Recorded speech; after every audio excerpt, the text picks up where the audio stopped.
Vamos lá, documento público formal e substancialmente. Ou o documento é formal e substancialmente público. Significa o seguinte, pessoal, a forma do documento, a criação do documento, bem como o interesse do seu conteúdo, é de âmbito público.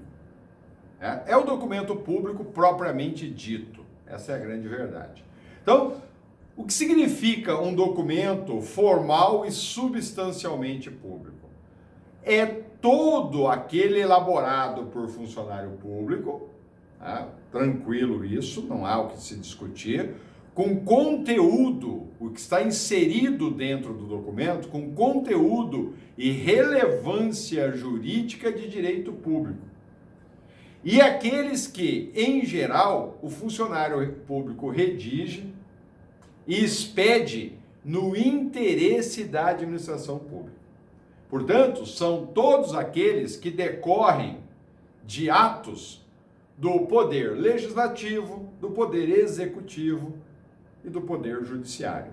A todos os setores que estão ligados ao poder legislativo, a todos que estão vinculados ao executivo, a todos que estão vinculados ao judiciário. Então veja, vamos tomar como exemplo documentos públicos que são rotineiros, comuns para a gente. E aí fica mais fácil a gente entender. Então, um que todo mundo tem. Vamos pegar dois aí que todo mundo tem. Tem vários que todo mundo tem, mas vamos lá. Vamos pegar o teu RG. A carteira de identidade. Quem cria a carteira de identidade? O espelho da carteira de identidade? É de competência pública. Quem emite, quem elabora, quem insere os dados dentro do conteúdo daquele espelho é um funcionário público no exercício da função pública. Portanto, se ele teve origem no setor público, por um setor público competente para a sua elaboração, eu já sei que formalmente esse documento é público. Porque ele foi criado por um funcionário público, no exercício da sua função pública, de acordo com a legislação pertinente à função que ele desempenha. Ok? Então, a forma do documento é pública. Saiu lá de um setor público. Agora eu preciso saber se substancialmente ele também é público. O que significa formal e substancialmente público? Agora eu preciso saber se o conteúdo inserido dentro dele é de interesse só daquele indivíduo ou se ele é de interesse de toda a sociedade. Aí a primeira coisa que vem à cabeça é: o meu RG é de interesse meu, não é de interesse dos outros. Então ele não poderia ser um documento formal e substancialmente público. Aí é que você se engana. Porque a sua identidade você não tem dúvida. Você não carrega um RG para provar para você que você é aquela pessoa. Você sabe que você é aquela pessoa. Se fosse por você, você não precisaria de carregar um RG. Você carrega um registro geral, uma carteira de identidade, para que outras pessoas acreditem que você é você. Portanto, o RG, o conteúdo inserido dentro do RG, ele é de interesse de toda a sociedade. É de interesse público. Logo, o RG é um documento formal e substancialmente público. Por que formal? Porque ele teve como nascedor origem por um funcionário público. E por que substancialmente público? Porque o conteúdo inserido dentro dele é de interesse de toda a coletividade e não seu. Ok? Por isso que ele é um documento público, tanto na sua forma quanto na sua substância, no seu conteúdo. Tranquilo? Entenderam isso? E a CNH? Professor, já falou da CNH? A CNH é de interesse coletivo? Pô, pega a Lei 9.503. Então você sabe que você sabe dirigir. Você não precisa provar nada para ninguém que você sabe dirigir. Mas o Estado diz, para você colocar um veículo em circulação e não gerar risco à segurança viária, o que é a segurança viária? Toda a coletividade. todas as pessoas que estão na via pública, e muitas vezes até dentro de casa, né? Porque você pode bater no muro e entrar dentro da casa da pessoa, com caminhão, com carro, com trator e etc. Então, a CNH, ela é de interesse coletivo quanto ao seu conteúdo. Tá? Porque aí te dá segurança de andar na via pública. Subentende-se que na via pública, quem está colocando em circulação o veículo é porque tem autorização de um setor público que te fiscalizou e só te autorizou a conduzir o veículo porque você tinha condições de o fazê-lo, em regra, sem colocar em segurança a circulação de veículos. Tranquilo? Portanto, o conteúdo da CNH é de interesse público, de interesse coletivo. Esses documentos, assim como é o título de eleitor, qual é o título de eleitor? O título de eleitor tem interesse para nós? Nenhum. Tá? Você vai lá para escolher as pessoas que vão administrar a cidade que você mora, o estado que você mora, o país que você mora. É de interesse de todos. Tanto é que quando a maioria erra, todo mundo paga o pato pelo erro da maioria, ao escolher A, B ou C. Então é de interesse coletivo. A mesma questão relacionada a depoimentos. Os depoimentos também têm interesse coletivo. É punir ou absolver o indivíduo que cometeu um crime na sociedade. Olha, na sociedade, de interesse coletivo. E por aí afora. Então, todo e qualquer documento que foi criado, confeccionado por um funcionário público e o conteúdo inserido dentro dele é também de interesse coletivo, de interesse público, esse documento é formal e substancialmente público. Ok? Quando que o documento é formalmente público, mas substancialmente privado? Ó, o nome já diz, né? Ele é formalmente público, significa a origem, o nascedouro, quem o elaborou, quem o confeccionou, foi um funcionário público no exercício da sua função pública e dentro daquilo que é estabelecido em lei para a competência daquele funcionário público. Entretanto, a forma do documento é pública. É elaborado por um funcionário público, não é mais por não foi por um particular, foi por um funcionário público.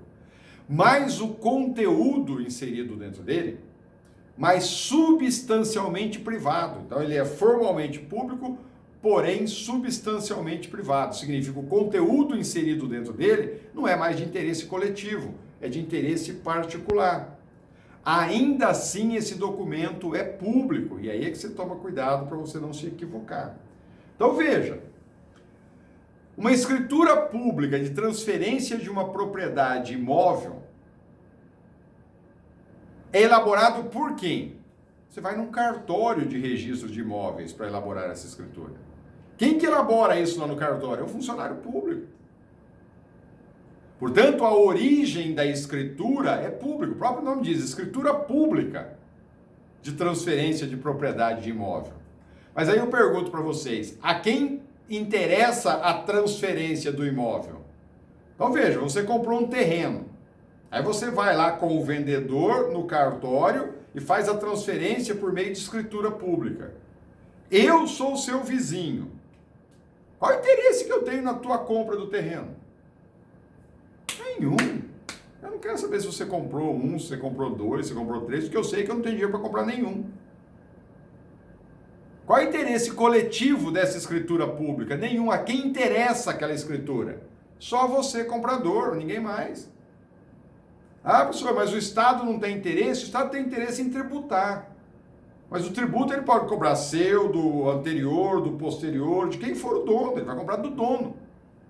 E para o Estado, para o município, para a União, ele não quer saber quem é o dono. Ele quer saber que sobre aquele terreno vai recair um tributo X. E você precisa pagar o tributo X a ele. Mas o interesse de provar que aquele terreno é seu, só interessa a você. A mais ninguém. Então a escritura de um imóvel, ela é documento público, apesar do conteúdo inserido nela ser de interesse só daquela pessoa que a tem como proprietário. Ok? Então, a declaração de vontade, por exemplo, recebida de um particular e redigida por um funcionário público, da mesma forma, tá? É declaração de vontade do particular, só foi redigida pelo funcionário público. É um documento público da mesma forma, só que a classificação dele é outra. Ele é formalmente público, mas substancialmente privado. Tá bom? Essa é a diferença. Em qualquer uma dessas duas espécies de documento, ele continua sendo público. Então, se questionarem para você, uma escritura de um terreno, é um documento particular ou é um documento público se for ela falsificada? É público. Você vai virar e falar assim, mas só interessa ao dono do terreno. Sim, mas ela foi redigida por um funcionário público. Ela é um documento formalmente público, porém substancialmente privado e entra na categoria de documento público e não de documento particular. Portanto, a falsificação da escritura recai lá no artigo 297 do Código Penal e não no 298. Tá bom? Sabendo essas definições, entendendo isso, você não erra de forma alguma questões ou quando estiverem na prática, você não vai cometer nenhum equívoco quanto a essa situação. Nós só temos esse tipo de documento, nós só temos documento público, documento particular, não, nós temos ainda o documento público por equiparação. Então nós temos o documento público, ele pode ser formal, substancialmente público, ele pode ser formalmente público, porém substancialmente privado, continua sendo público da mesma forma, e nós temos o chamado documento público por equiparação. Significa agora a seguinte situação, ele não é público, mas o legislador forçou a barra e o colocou na mesma condição de público, portanto passou a ser público. Mas não é público, levando em consideração a definição que nós demos de documento público, por isso que ele é equiparado ao público. Então, só para efeito de crimes de falso, ele é público. Fora isso, ele seria tranquilamente considerado particular. Tá? Então, veja, o documento público por equiparação, ele foge, porque ele é equiparado, ele é colocado lado a lado ao público e nele inserido. Mas ele foge daquela definição que nós demos de documento público. Qual foi a definição que nós demos? Documento público é todo aquele documento elaborado por funcionário público, no exercício da função pública e de acordo com a legislação pertinente à sua função pública. Essa é a definição de documento público.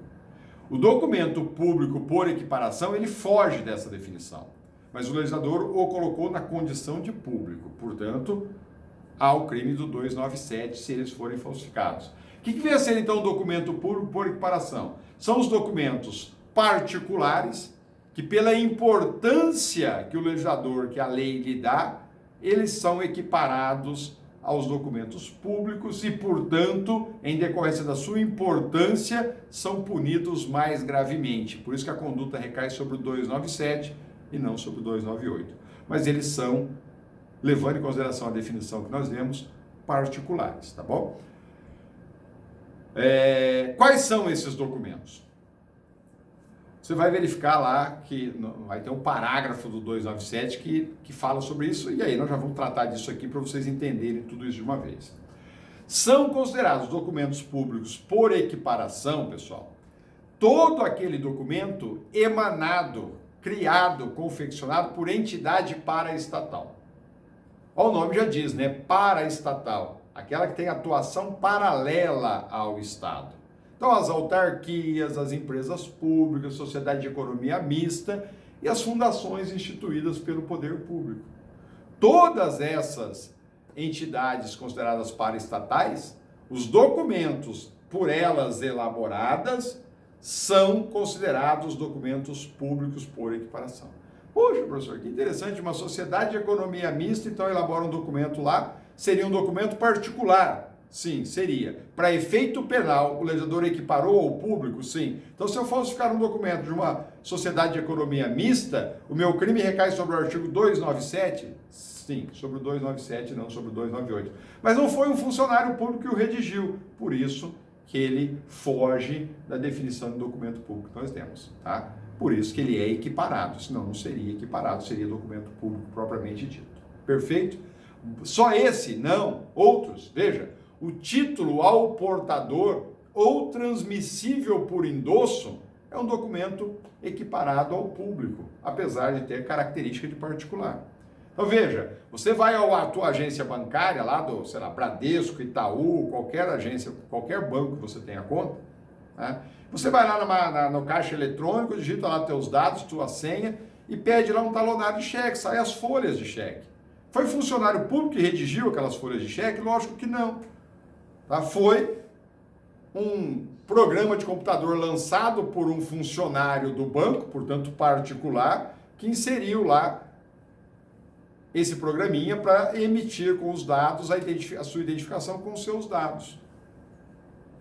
Aquele documento foge da definição que nós vimos de públicos? Foge. Só que pela importância do cheque, que ele substitui a moeda metálica ou o papel moeda, que é o primeiro artigo que nós estudamos, o 289, pela sua importância, sua falsificação, o legislador te joga no artigo 297, porque a pena do 297 é mais gravosa do que a do 298. Mas seria 298, né? Seria um documento particular.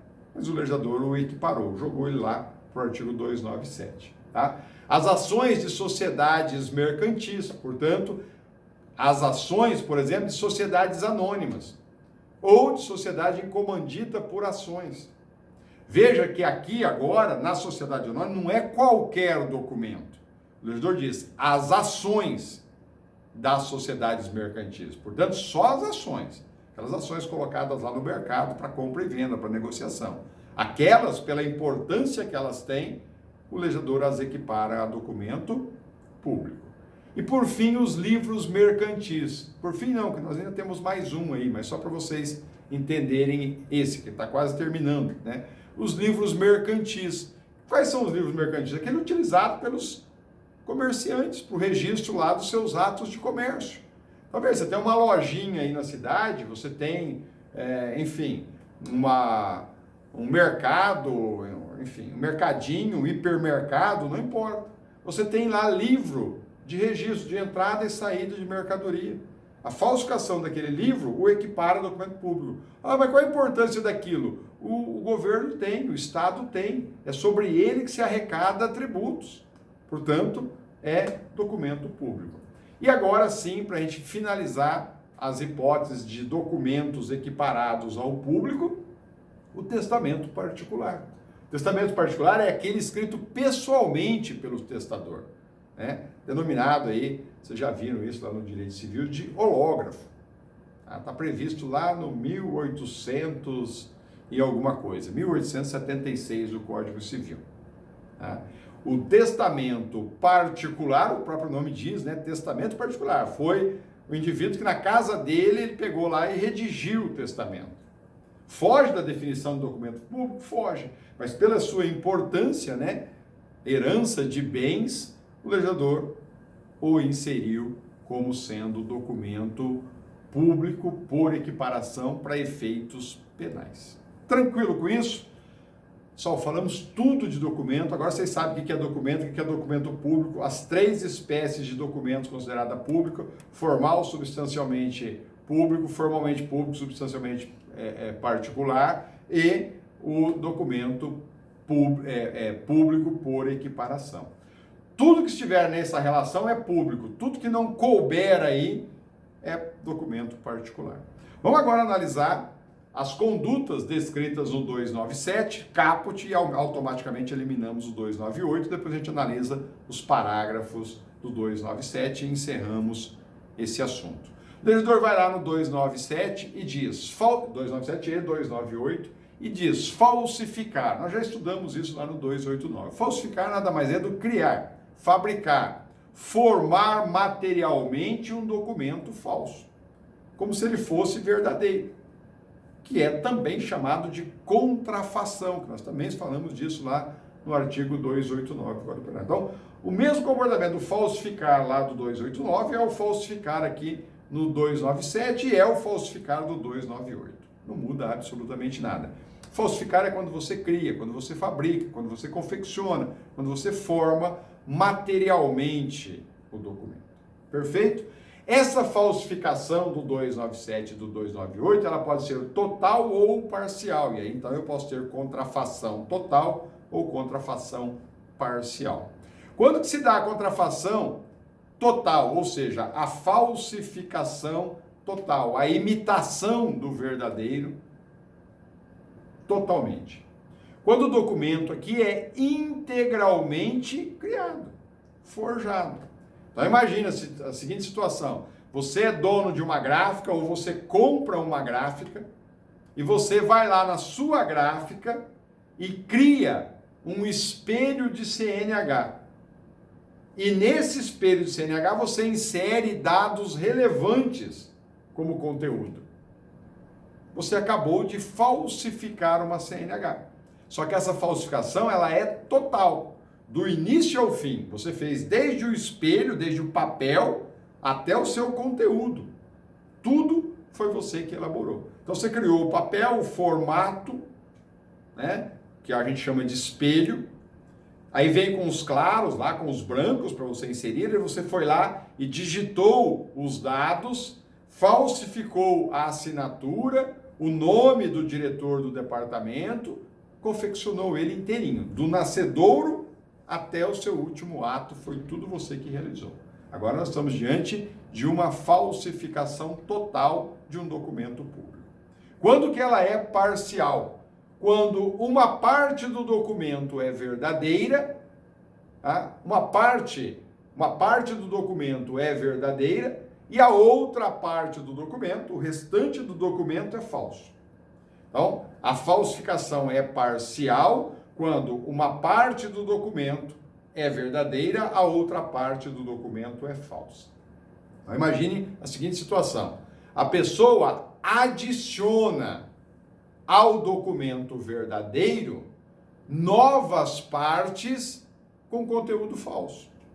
Então veja, você cria uma ideia inverídica naquele documento. Vamos te dar um exemplo. Tá? Imagine que você pega um documento redigido, público, e você percebe que ele começa com um texto, com um conteúdo, e de repente ele termina num ponto final, dá-se um espaço, e aí vem a cidade, o dia, o mês, o ano e embaixo a assinatura.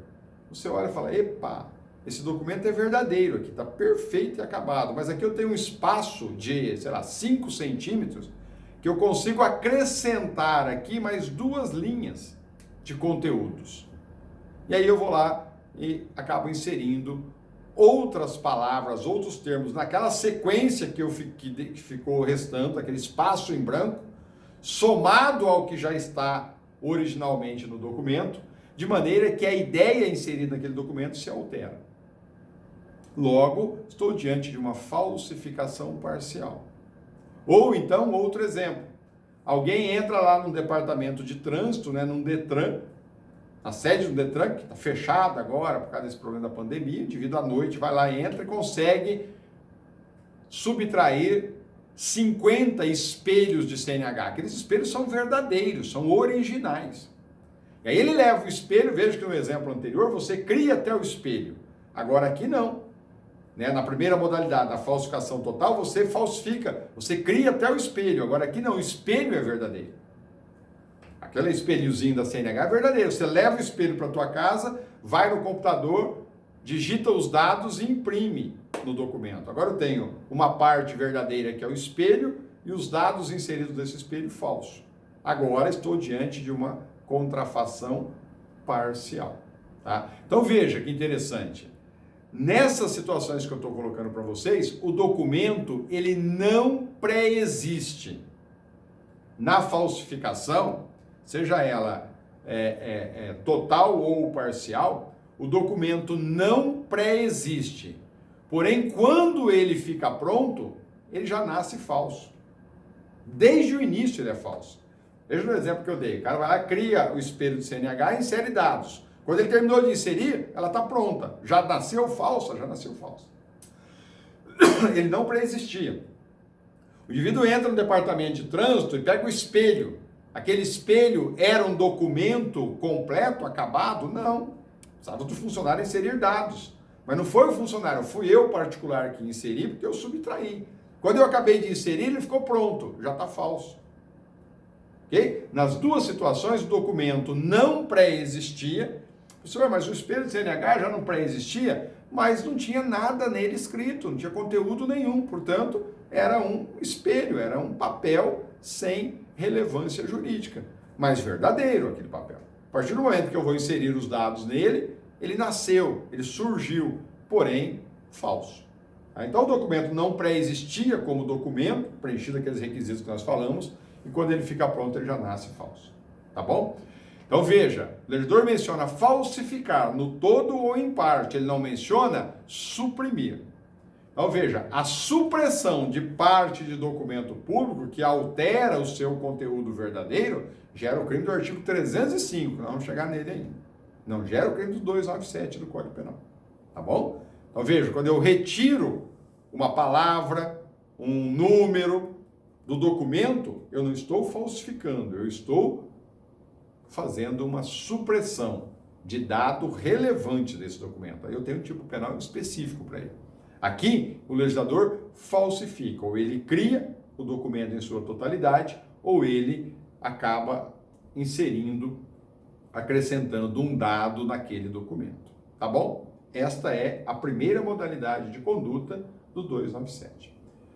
A segunda, e também do 298, a diferença é que um é público, o outro é particular. A segunda modalidade aí de conduta é você falsificar agora pelo modo alterar. Então veja, ó, voltando aqui no 297. Falsificar no todo ou em parte documento público ou alterar documento público. Ele vai ficar falso da mesma forma, mas agora através de um outro meio, de uma outra conduta, que é a da alteração. Então, o falsificar é uma coisa, o alterar é outra. Tanto a falsificação como a alteração elimina o documento como sendo verdadeiro, tá bom? Na segunda modalidade agora, no alterar, você modifica um documento público verdadeiro, dando a ele um novo conteúdo, e esse novo conteúdo é inverídico. Veja, a pessoa agora, nessa segunda modalidade, ela altera uma ideia pré-existente. Tá? Ela modifica um dado já contido. Na conduta anterior, o documento não pré-existia. Quando você insere os dados nele, ele já nasce falso. Na alteração, o documento já pré-existe. O documento já está formado. Mas você modifica, você altera aquela ideia pré-existente e que até então era válida. E a partir do momento que você a modifica, que você altera, que você troca uma coisa pela outra, você não está acrescentando, você está trocando, porque modificar é isso, é tirar de um lugar e colocar no outro. Agora, quando você altera, você modifica a ideia pré-existente. E ao modificar a ideia pré-existente, o documento é falso. Então, um exemplo, tá? A pessoa tem um RG verdadeiro, conteúdo dele todo inserido, e aí tá lá, data de nascimento. Tá? Então tá lá, 3 do 3 de 1983. Vou botar bastante 3 para ficar fácil o exemplo, né? Senão eu não consigo entender uma alteração aí, né? Esse RG ele é verdadeiro. Tá perfeito, tanto na sua forma como no seu conteúdo. Aí eu vou lá, corto o plástico dele bonitinho, tá? Retiro o papelzinho lá de dentro. Hoje nem precisa disso, que não é colado, né? Você tira a qualquer momento. E aí eu vou lá e aonde está 1983, que é o ano do nascimento, eu modifico o último 3 e faço ele ao contrário. E aí a data de nascimento não é mais 1983, passou a ser 1980 e o 3 eu fiz um 8, 1988. É o que vocês já ouviram aí que muitos jogadores de futebol faz, né? É o famoso gato. Você fica mais novo quando você não é. Tá? Esse documento agora, a partir do momento que eu mudei o 3 para o 8, eu mudei, ó, eu modifiquei. Eu alterei o número 3, transformando-o no número 8. O documento que era verdadeiro até então, ele foi verdadeiro durante algum tempo, daquele momento em diante, ele passa a ser falso. A mesma coisa na CNH. Eu vou lá e minha CNH é categoria C. Eu pego o C e busco um tracinho no meio do C, eu transformo a categoria em E. Logo, há o crime do 297 na modalidade alterar, modificar. Essa é a diferença entre as duas condutas aí inseridas. Então veja, agora na modalidade alterar, o documento pré-existia e era verdadeiro. Quando eu modifico, quando eu altero algum dado nele inserido, eu transformo em falso. Olha que legalzinho. Naquela primeira conduta do falsificar, esse documento não pré-existia e quando eu o confeccionei, ou quando eu inserir uma parte nele, ele dali para frente passou a ser falso. Ok? Já no alterar, o documento pré-existe, é verdadeiro, tem valor até um determinado momento. De um determinado momento para frente, eu altero o seu conteúdo e dali para frente ele passa a ser falso. Veja, esta falsificação ou esta alteração do documento, para gerar o crime do 297 e do 298, ela precisa ser apta a enganar. Tá? E é óbvio que nesses dois documentos é indispensável a perícia para a autenticidade desse documento. O artigo 158 do Código de Processo Penal, tá, diz que você consegue demonstrar esta falsidade do documento por meio de um exame chamado aí de exame documentoscópico. Tá? É o laudo que você precisa para comprovação dessa falsidade. Ela deixa vestígios, tanto num quanto no outro dispositivo legal. Vamos dar uma paradinha aqui. A gente, então, já encerramos o caput do 297 e do 298. Vamos para os parágrafos do 297 para finalizarmos.